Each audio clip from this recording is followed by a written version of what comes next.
ছেলে বিয়ে করে না প্রতিষ্ঠিত নয় বলে, মেয়ের বাবাও মেয়ে বিয়ে দেয় না ছেলে প্রতিষ্ঠিত নয় বলে।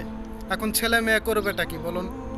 ছেলে মেয়ের বয়স হয়েছে, যৌবন হয়েছে, যৌবনের ঢেউ, যৌবনের ধাক্কা কয়জন সামলাতে পারে বলুন?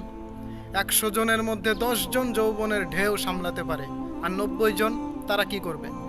তখন তারা চলে যায় পতিতালয়ে, যৌনপল্লীতে দৌলত দিয়া। কেউ বা চলে যায় প্রেমিকা নিয়ে হোটেলে, কেউ বা পর্নোগ্রাফি দেখে হস্তমৈথুন করে।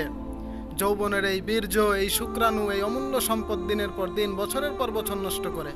এজন্য বলে বিয়েটাকে সহজ করুন, বিয়েটাকে কঠিন করবেন না। আর ছেলেদেরকে বলি, তোমরা রিক্সা ভ্যান চালিয়ে হলেও সংসার চালাও, এরপরেও বিয়ে করো। আর তোমরা পর্নোগ্রাফি দেখো না, সেক্স ভিডিও দেখো না। এই বীর্য, এই অমূল্য সম্পদ, এই শুক্রাণু আর নষ্ট করো না।